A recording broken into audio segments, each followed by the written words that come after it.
Good morning, everybody. This is Good morning. Go with Via, and it's May 30th, 2020.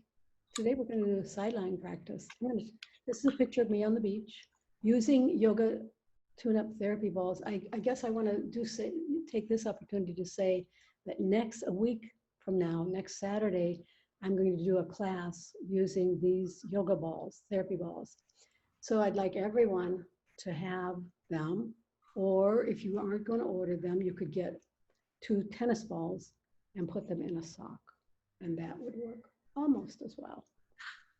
These are yoga tune-up therapy balls plus size in a tote, a pair in a tote. You can get them on Amazon and at Yoga Tune-Up, the Yoga Tune-Up website, and probably some other places. Okay, now I'm going to, having done that, I'm going to go unshare and pin Kathy. Spotlight Kathy. If you don't see Kathy on a big screen, tell me, because we have to do some troubleshooting and help you. We're going to start in the regular way. You're going to eventually need a large brick, hopefully a large brick, or maybe 2 small ones, 2 thinner ones, because we're going to do a sideline practice. Go ahead and just relax. Bring your mind, your attention into the room.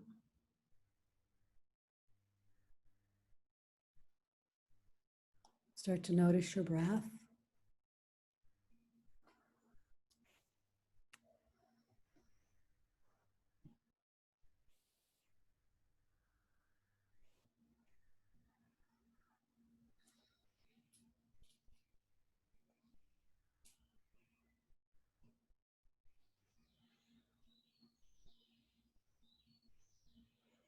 So just closing your eyes and watching your breath actually starts to bring your nervous system into the relaxed side of the nervous system. But the next thing we're going to do will help even more. It'll kind of cinch the deal. We're going to do vagus nerve reset.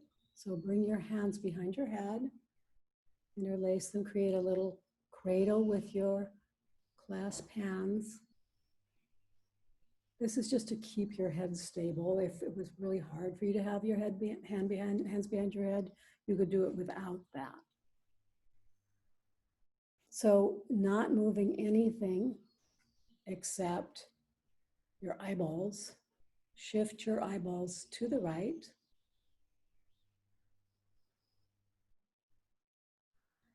And wait for an involuntary sigh, gulp, yawn, or swallow.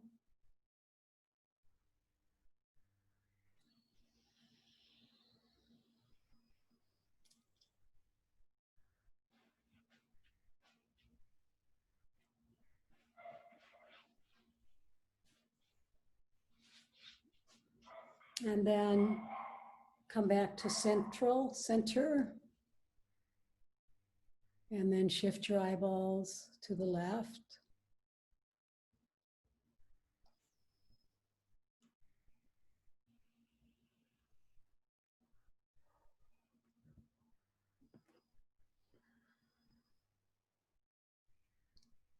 Come back and repeat this, two more sets, right, left. Take your time. Continue to breathe.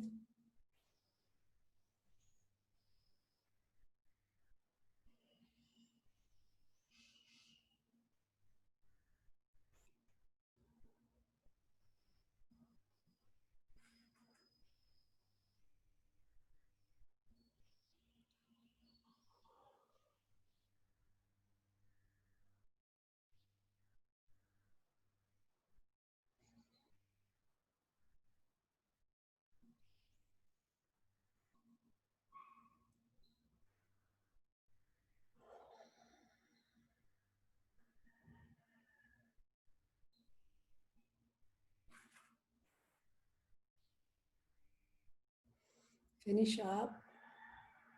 Keep your hands behind your head and begin to press the occipital ridge into your hands and into the floor. You can experiment with exactly where your placement of your hands and where you put the pressure. So what you're going for is creating a length in the cervical, between the cervical vertebra.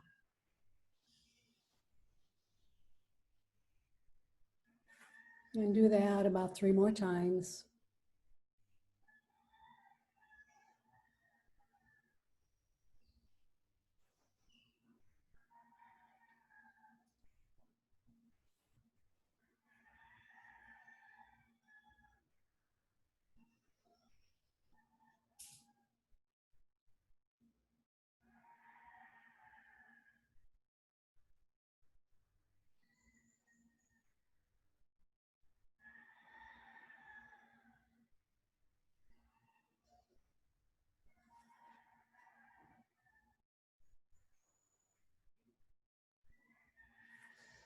And then just relax. And I'm going to guide you in extended exhale breath. So you can take your arms out and put them alongside your body or on your belly and your chest. And on it, count your inhale, count the length of your inhale. And then make your exhale longer than your inhale.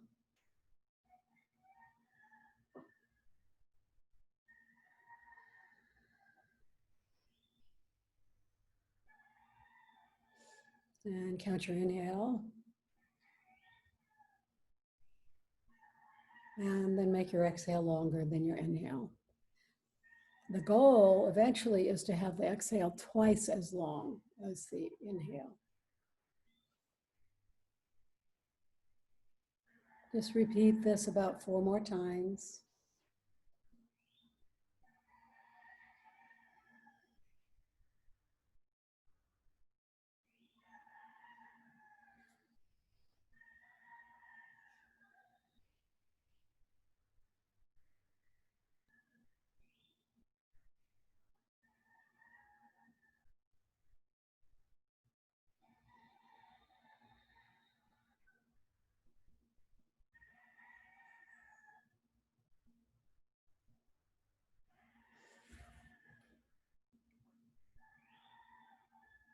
And now we're going to practice a bridge with a hypopressive breath. Bridge pose with hypopressive breath. So your knees are bent. Your toes are up off the floor towards the ceiling, dorsiflexing the ankles. Your arms are at your side, palms down. You're going to take 3 breaths, and I'll cue those breaths, and then no breath. And so start to, it's an inhale without a breath is basically what it is. So no breath. And as you start the no breath, and I count to 10, you're going to lift your hips up and your arms go overhead by your ears at the same time. And then at the end of the count of 10, everything will come down. Okay, let's go. Inhale and exhale. And inhale and exhale.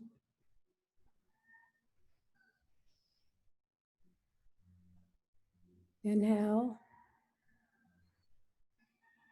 exhale, no breath. Hold your breath out.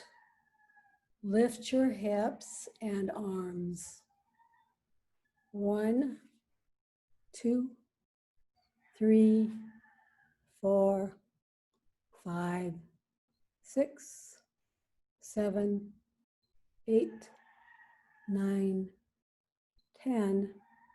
Inhale, and then exhale. Bring the hips down and the arms back down. So let's do it again. Hi, Tarumi.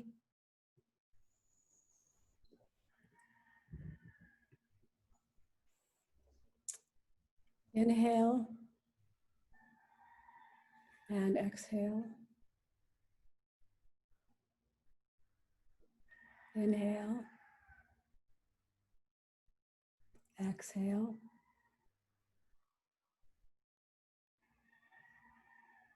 Inhale. Exhale. Hold your breath out. Lift your hips. Bring your arms overhead. 1, 2, 3, 4. No breath. 5, 6, 7, 8, 9, 10.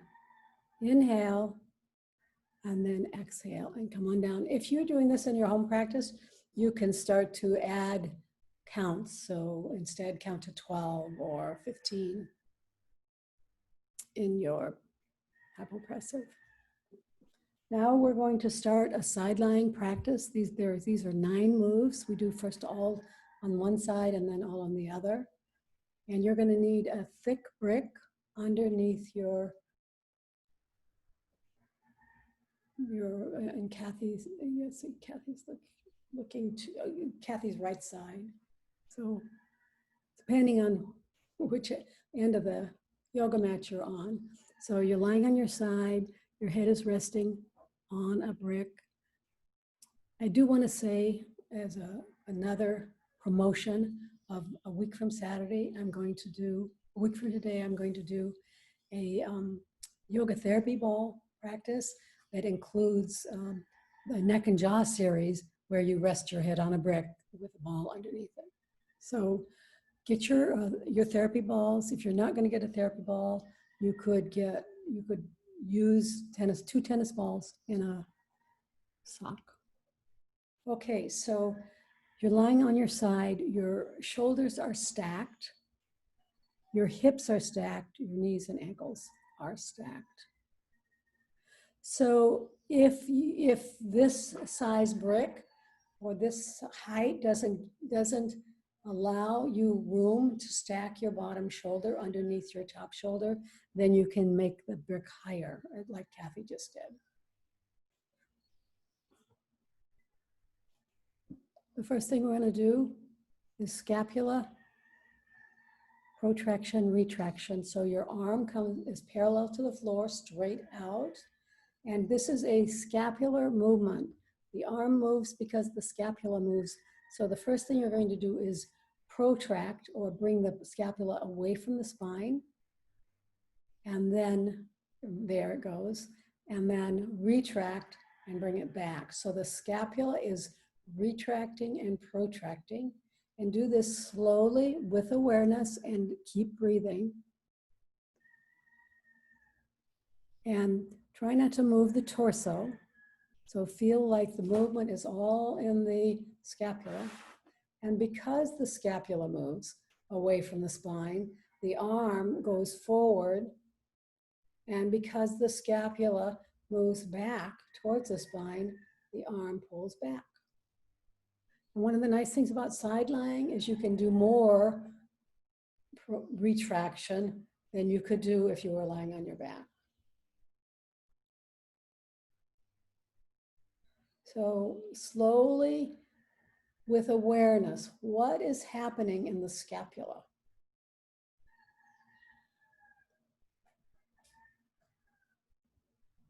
And do this about 6 times.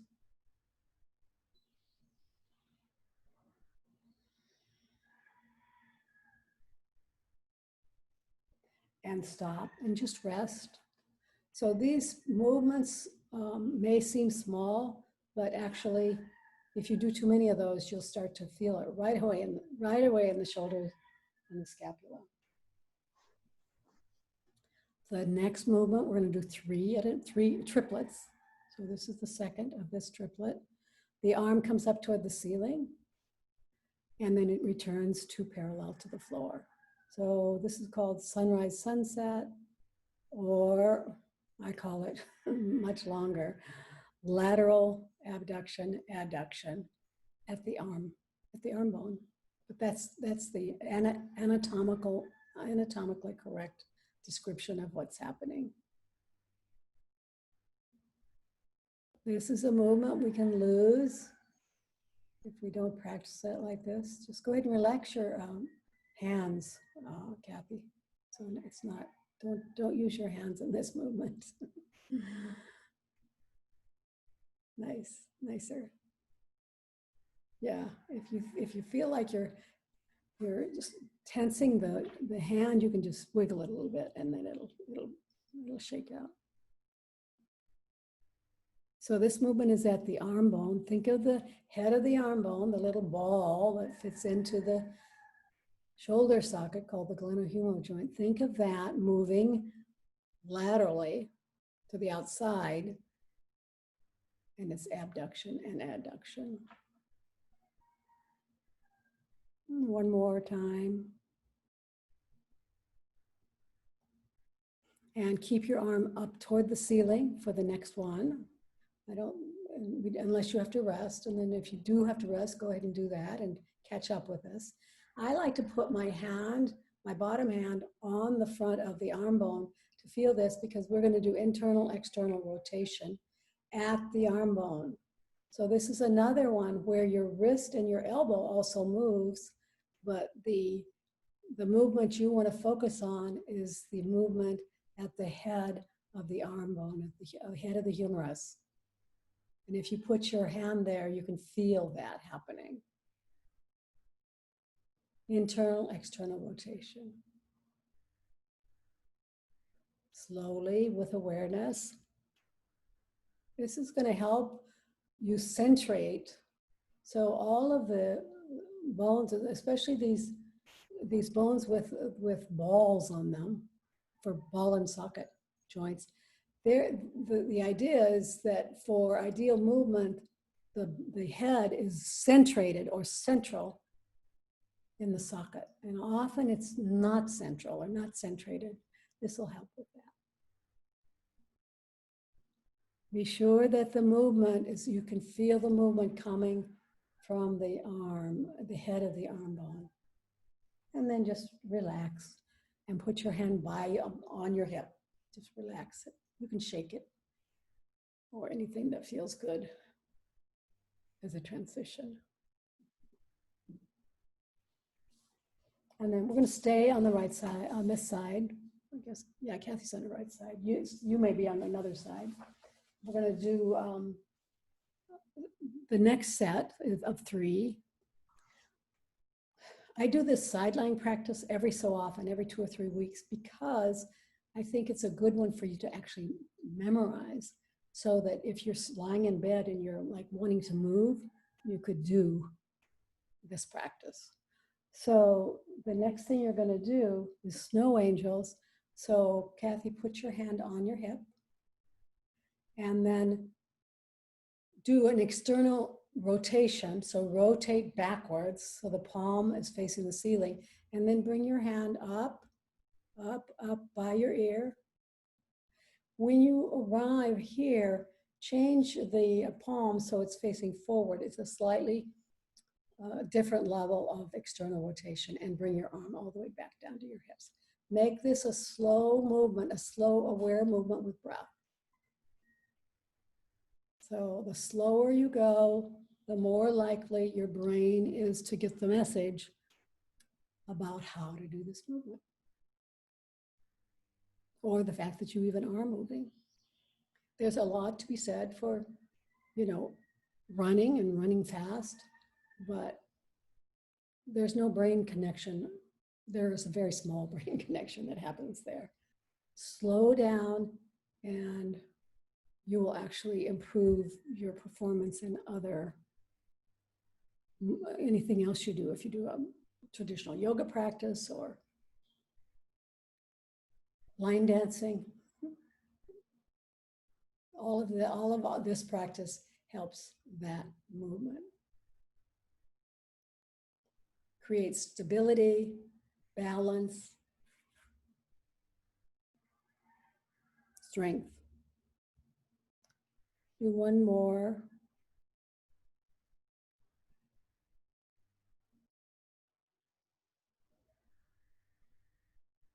And go ahead, yeah, do one more.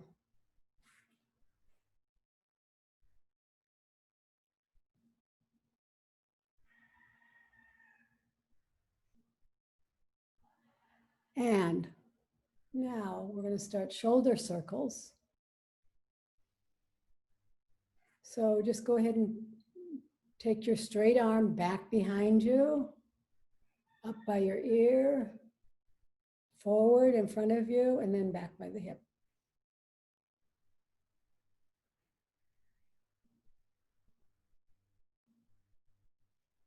If you were sitting up, if you didn't have room to extend your arm, your straight arm, you could put your hand on your shoulder and make this a short shoulder circle, basically. Just so you know. I mean, it's not quite as thorough as the longer straight arm shoulder circle. You want to try to keep your shoulders stacked, not move the torso.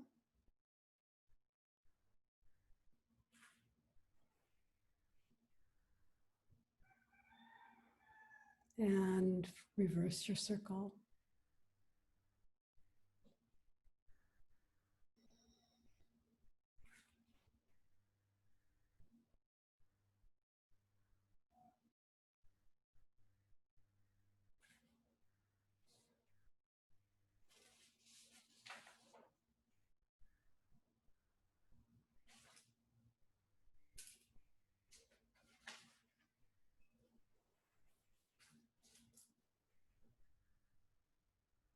So if you had your home practice, depending on how much time you had, you might do 6 of these or 12, both directions.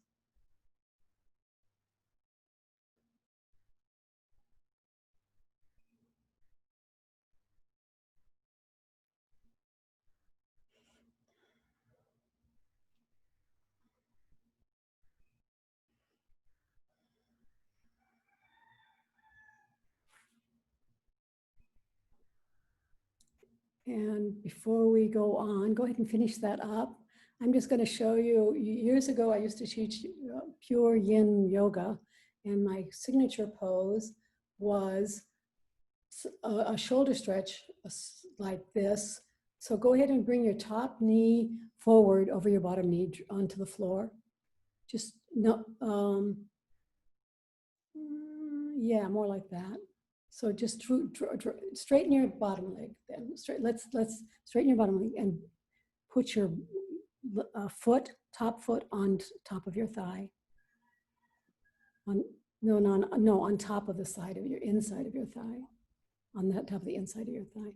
And drop your knee forward. So take your foot, so your foot is not on the floor in front of your thigh. It's on the thigh. There, drop your knee. Take your top arm behind you and try to open up your chest and reach the floor with your arm, palm up. This is what I used to teach. Keep your knee on the floor though. So you don't go any farther than you can go with your knee still on the floor. So this is what I used to teach. I just want to say that I tell you in the shoulder circle not to open your chest. But here, this is another similar pose, but you're totally opening the chest all the way back, and you can look either forward or backward. Drop your knee. Keep your knee on the floor. And then eventually, over time, if we repeated this pose, because what this is mainly, it's not a shoulder circle, it's a chest opener. Can everybody feel that? Yeah, it's a chest opener and a spine twist, actually. Go ahead and we're going to do, that was just a bonus. We're going to do flying pizza. Kind of get back into your ordinary side lying position. Tuck your bent elbow, top bent elbow into your waist. Keep it there. The forearm comes out parallel. And now bring the forearm back.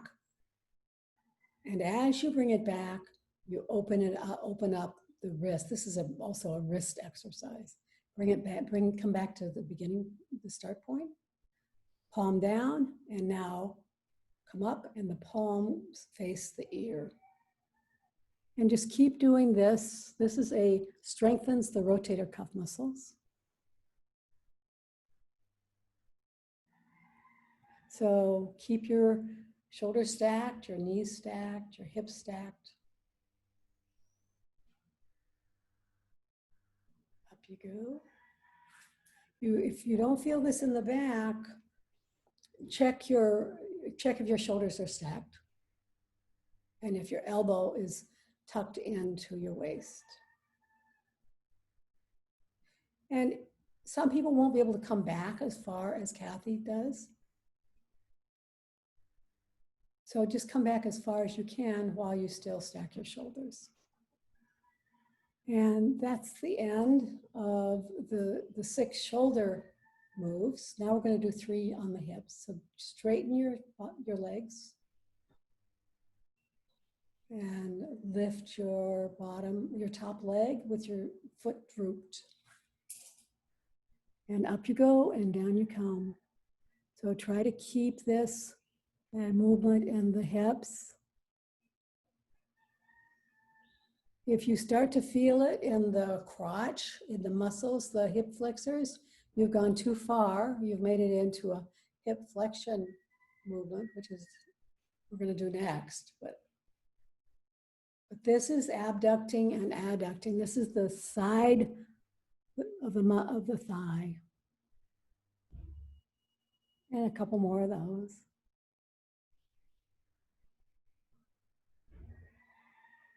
Come back, and then forward and backward. This is flexion extension.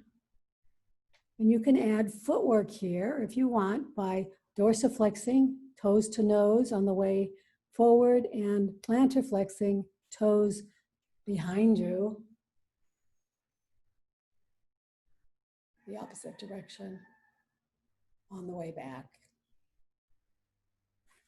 So notice what this feels like, flexing and extending the femur. You're working out the hip joint.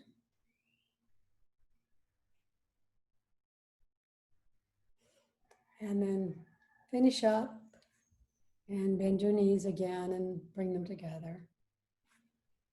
We're going to do clams. We're going to do 3 regular clams, and then we're going to add resistance. So just you're in a clam. Everybody probably knows clams, but you're going to take your top knee up, keep your feet together, and then drop your knee and try to keep this all in the hip joint. Try to keep everything stacked. Don't use your torso. Don't use your other leg. Don't use your shoulders. So bring your shoulder forward a little bit, Kathy. Yeah, there. That's what I was looking for. And now continue to clam. Okay, that's enough clam. We're going to do resistance now. So go ahead and bring your knees a little closer to you so you can put your hands on top of the knee, at the knee joint, farther down. And this, we're going to do a resistance. So you're going to do the same movement, but you're adding resistance at the joint, at the knee joint and the hand. So when the knee is coming up, the hand is resisting the movement. And when the hand is pushing down and winning, the knee is resisting. So just do that about 3 more times. You should feel this in the glutes, mainly. Piriformis. I've been working on my piriformis muscle. Try to get it to behave. This would help. If you can't reach the knee joint, just bring your knees a little closer to your face. And stop and flip to the other side end of the mat with your brick.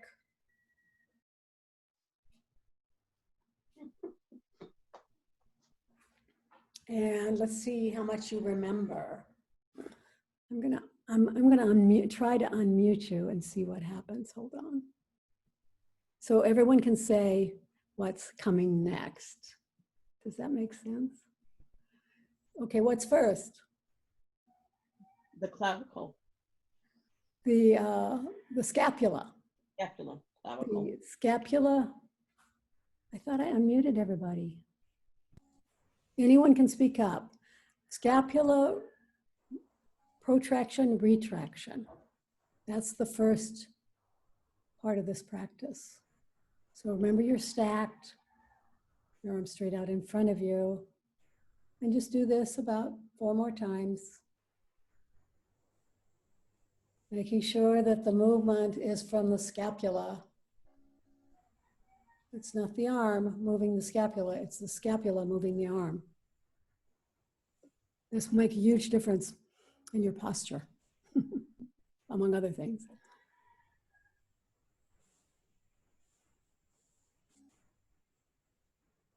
You ought to be able to feel the movement of the scapula. Stop. What's next? No, not Kathy. Kathy, we'll see who else. Why is everyone? I want to unmute all. Oh, it says they're all, but they're not. Oh, I can't unmute Parvin or Vivian for some reason. They'd have to unmute themselves. What's next after this? Up. Ready? Anyone want to guess? I guess I'll have to look at my list. Isn't it this? I don't remember. Is that it? Yes, it's arms straight up. This is the next one is lateral. It's sunrise, sunset. So it's this movement where the arm moves out to the side or up to the sky and returns to parallel to the floor. It's called lateral abduction, adduction. Technically, it's called that. Up you go, and return and think of what is happening, where it's happening.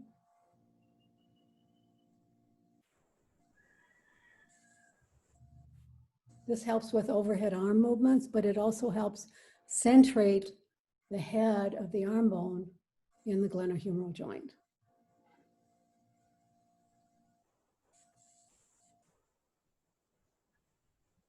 And go ahead and stop. So go ahead and just put your hand down so people could get to guess. What's the third one in this triplet? Isn't it the one where you do this? I know you can't see very well. Yes, it is that one. It's the Whatever it's called. internal rotation of the head of the arm bone. So put your hand in front of your arm bone, feel the head, and then rotate it to internally and then externally. So the trick on this one, or the thing to remember, is to make the movement happen at the joint, at the arm joint, shoulder joint, is arm joint, shoulder joint. The movement is not initiated at the elbow or the wrist. If someone spends their life, spends their computer time only moving the wrist and not moving at the shoulder, they will eventually probably develop an injury, and it might be frozen shoulder, which is actually very painful, and you have to work your way out of it bit by bit over months and months and months. It's not something you want to allow your shoulder to get into. So that's the third one in that triplet. So stop, relax, put your hand down alongside your hip if you want, and tell me what's next. Snow angel? Yep. Who's the star pupil? Me, of course, just guess. would have thought? Everyone would have thought. So the first of this triplet is snow angels. Your arm starts at your side. And your palm is, you've externally rotated your palm till it's facing the ceiling. Now you bring it up to your ear. Slowly, slowly, slowly. This is an overhead arm movement. Once you arrive at your ear, then turn it so the palm is facing forward. It's a slightly less externally rotated, and bring it back down. So it's just two different levels of external rotation at the head of the arm bone. But you can see that this is an overhead arm movement that we need to claim and maintain.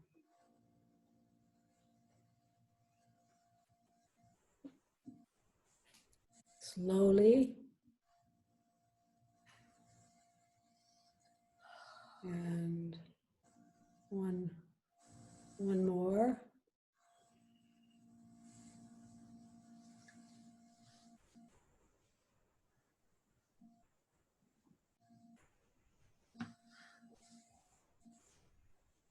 And the second one here is shoulder circles. Whoops, I wasn't supposed to tell you. You were supposed to. We all knew. You knew? Everybody knew? Yes, you didn't tell us anything surprising. Okay. Right, Kathy? Kathy knew. Leslie knew Yeah. about everybody else. I'm doing this for your own good so that you can remember this. You're lying on the floor, you're lying in your bed, you can't lie on your couch, you're not going to have room to do shoulder circles. Oh, maybe you could do short shoulder circle on the couch. So you're lying on the couch and you say, I'd like to move, I'm watching TV, I'd like to do some movement. Maybe I'll just do that Sidelying series.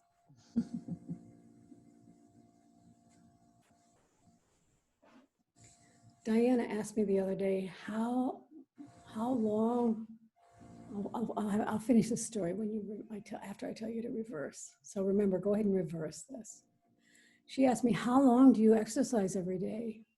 And the truth is, I don't think I exercise. I'm more like you than you think. But I do try to do things. I wiggle. I'm sort of, probably when I was a child, I was a wiggle worm. So I always want to move my body when I'm, sitting, and I try to sit on the floor. And if I'm standing on a step, I do, calf raises or the pendulum for my legs. So I do try to make movement a part of my life, but I don't designate an hour where I'm going to work out or anything like that. Nothing like that. Maybe I should, I don't know. Finish up. And then go ahead and straighten your bottom leg, drop your knee. We got to do this because we did it last time. Drop your knee to the floor, bent knee to the top, bent knee to the floor. Take your arm behind you and open your chest. This is called a spine twist, actually. Keep your knee on the floor. So your arm, that tells you if you can't reach the floor, no judgment, but just make an assessment and notice that your chest is tight. Remember when we were working with Peck Minor the other day? The chest is tight. And, it will open up with this movement, actually. Come on back. We're going to do flop. What are we going to do next? What are we going to do next? Leslie, you can't. Kathy, you can't say. Someone else has to say. What about pizza? Did we do the pizza yet? Who said that? Mom, it was me again. Okay. I Is know. that right? I wasn't in the classroom with her when she was growing up, but she must have been the teacher's pet. Let's do flying pizza. This is the last of the set. So look at Kathy, and if you don't remember it, help her remind you. Go ahead, Kathy, just do it. If people can. I'm trying to wean you so that this could be a practice. This is a full workout, full body practice. all in its own. And it has some very important movements going on.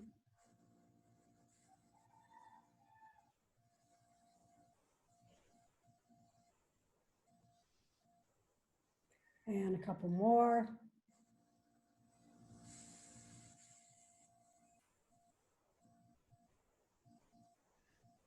And then straighten, we're going to do some leg, so that was the end of the two triplets with 3 moves for the shoulders. Straighten your legs and start to lift your top leg, droop your toes. It just creates a little more focus on the abductor muscle, which is the outside of the thigh. And up you go and down you go. This could be small. You don't want to feel like your butt is dropping backwards to get your height. If you do that, you've gone too far. You want to do a pure abduction.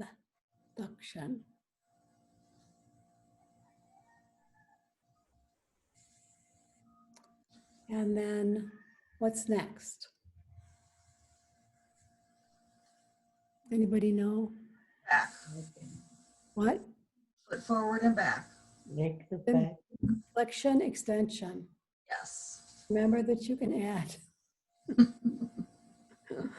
Okay, remember that you can add. Leslie's very smart, but she's very impatient. She wouldn't wait for anyone else to do it. Someone who might have to think a little longer. Oh. What I want to really hear is later is that you actually use this series sometime you were lying somewhere or feeling like you wanted to do a practice, you didn't know what to do, and then all of a sudden this came to mind. This is my fantasy for all of you.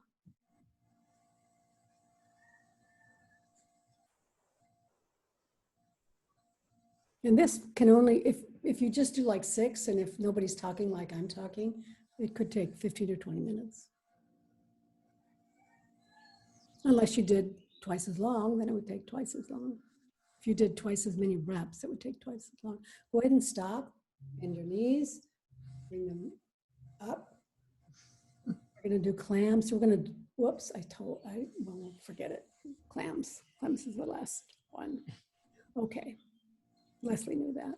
So we're gonna do, I don't know about the rest of you guys. Kathy probably didn't. So just lift your knee. And remember, if you start feeling like your hip is going back behind you, that's too far. You want to do a nice, clean hip abduction. If you start to feel like you're taking your butt back behind you, that's too much. If you start to feel like you're flexing at the hip, which is in the groin, you start to feel that muscle working, that's too far. Let's go ahead and add Kihara resistance stretching, which will bring this movement into the glutes. So put your hand on top of the knee and press into your hand to move the knee away from the body, away from the other knee. And then the hand presses down and the knee resists. So Kihara resistance stretching, always moving, always resisting. So we've just added that feature to the traditional clam. And you should feel this in your buttocks. And you could do this to fatigue, which probably would be good for your glutes actually. But we're gonna stop and say that's the end of this practice. And then actually either in the middle of before you switch from left to right or right to left, or at the end, which we are now, you can add some things. So that's one of the things I do. Like if I say I'm gonna do this Sidelying practice, then I say, now what next? Well, what I'm gonna do next, because I'm gonna have you sit up in a floor-seated position and do a spine twist and a side bend, because I think these are 2 very important movements. So this would be a nice addition to your practice.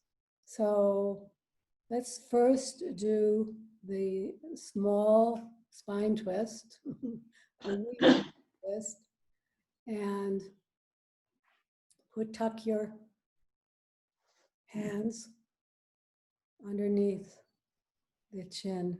And all you do while you're sitting as tall as you can is shift the rib cage to the right.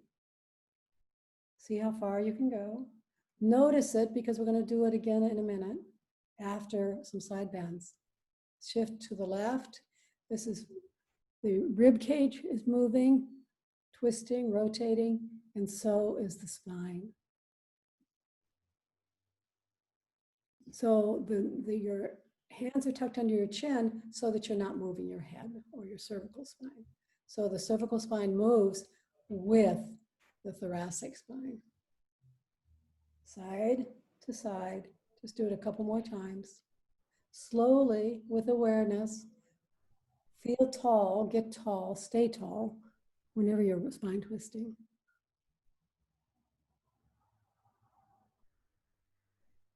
And then stop and do a side bend. So this side bend we're going to do, because this is for Diana actually, we're going to take the one hand is on the floor, and then you're going to start going over, side bending, and take your other arm up and over your head by your ear. So this, we're going to do it a little different. So while we're here, the first thing you're going to do is have the arm, the upper arm, over your ear, and stay here and breathe. And then you're going to move it forward so the armpit of the upper arm is going towards the floor or the opposite knee. Whoa. Trying to get the latissimus dorsi, which is you'll feel the difference here. Get that stretch. So it's overhead, the arm is still overhead, but the armpit starts moving toward the knee. So keep your arm overhead still, Kathy. Yeah. Now is this your cranky arm? No. No. Okay. And then come back to center, bring your arm back to center first, then bring your arm down. Other side. One hand on the floor, the other arm comes up, up, up by the ear. So this is working the QL, the waist muscle, quadratus lumborum.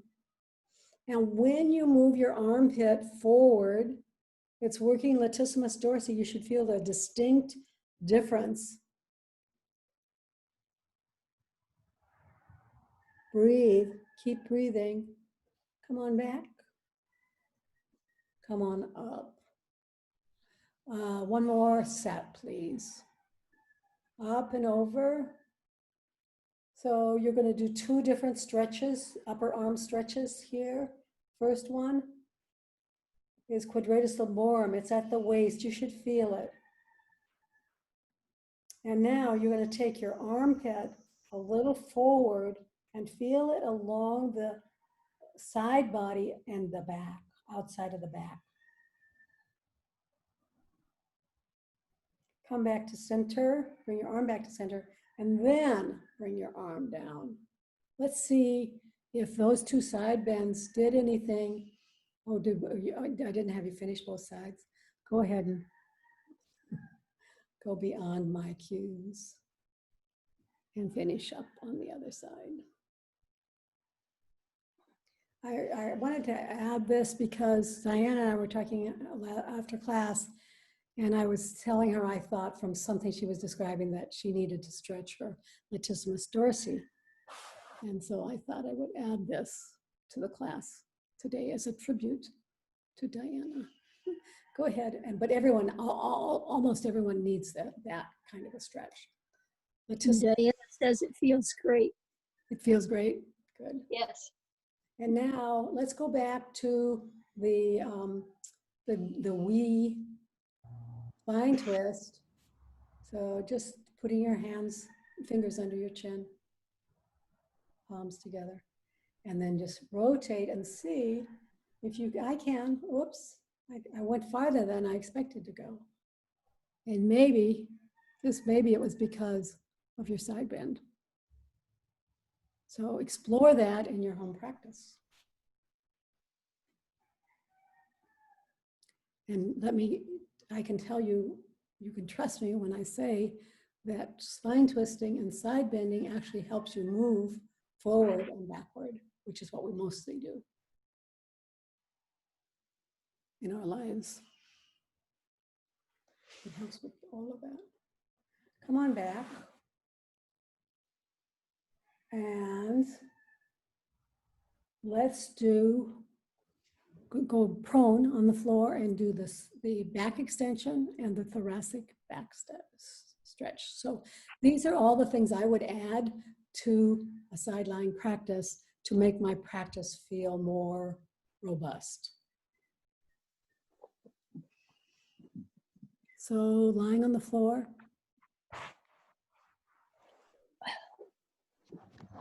With your head on the floor and your palms, arms by your side, palms up.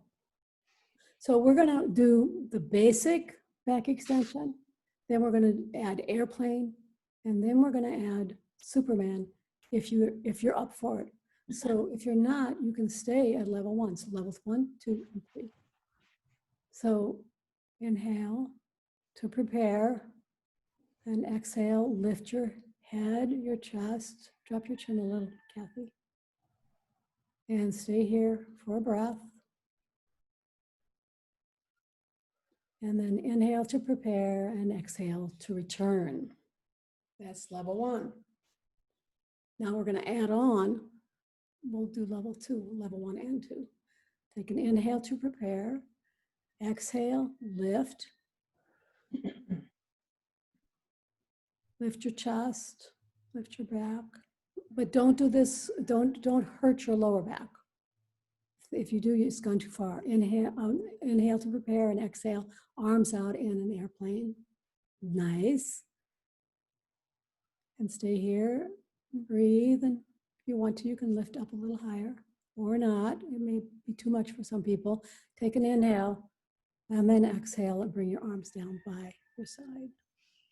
You'll thank me for this. I've seen Kathy's upper back get stronger doing this over time, and she's experiencing it herself. Okay, we're going to add the 3rd level, but remember you could stay at level 1 or 2. Take an inhale to prepare, and exhale, lift. Inhale, breathe. If you want to, you can come up a little higher or not. Inhale to prepare, exhale, airplane. Inhale and exhale, a couple breaths. Inhale to prepare, exhale, Superman, Superwoman. Inhale, exhale, and go ahead and inhale and come on down. Bring your arms into a T.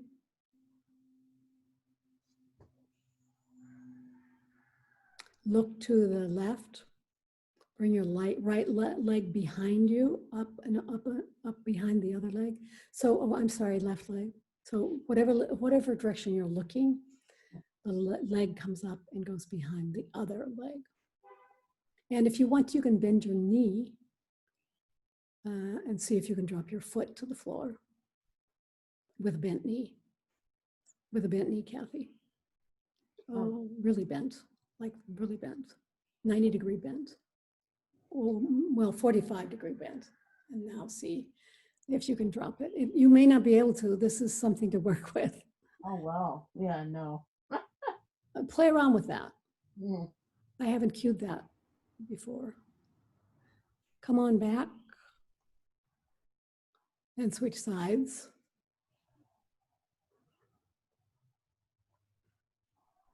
Looking right leg comes straight. You could start straight, Kathy, and then bring it over.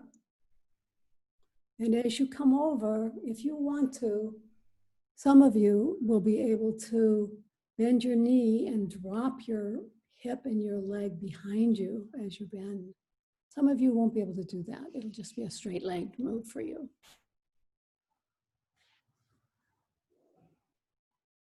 Come on back. And then find your way. We're going to finish up. That's the end of that. We're going to finish up with a 61-point guided meditation. So find your way onto your back. Maybe with a washcloth over your eyes. Or a blanket. The idea is to be well. And we're going to do the 61-point guided Yoga Nidra meditation. And let me say that the reason I repeat this is because the more you do it, the deeper it gets. So I might occasionally, on some whim, do something else at the end of my classes. This will always, the benefits of this Yoga Nidra practice deepen when you repeat it. So start by paying attention to your breath, breathing in and out, and observing your abdomen rising and falling. Now bring your awareness to the center of your eyebrows, center of your throat, right shoulder, elbow, wrist, right hand thumb, second finger, third finger, fourth finger, fifth finger, right wrist, elbow, shoulder, center of your throat, left shoulder, elbow, wrist, left thumb, second finger, third finger, fourth finger, fifth finger, left wrist, elbow, shoulder, center of your throat, spiritual heart center, right side of your chest, heart center, left side of your chest, heart center, navel center, center of your pelvis, right hip, right knee, right ankle, right big toe, second toe, third toe, fourth toe, fifth toe, right ankle, knee, hip, center of your pelvis, left hip, left knee, ankle, left big toe, second toe, third toe, fourth toe, fifth toe, left ankle, knee, hip, center of your pelvis, navel center, heart center, center of your throat, center of your eyebrows. This completes the 61 guided meditation. Go ahead and start to notice your breath. Extend your legs, bring your arms over your head by your ears. Wiggle and stretch. Right side, left side. Oh, I want to wake up. And go ahead and hug your right knee to your chest. And your left knee.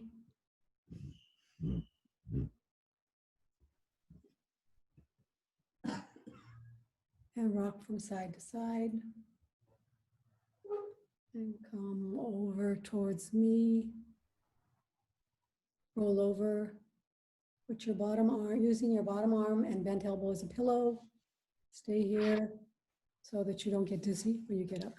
Come up to seated.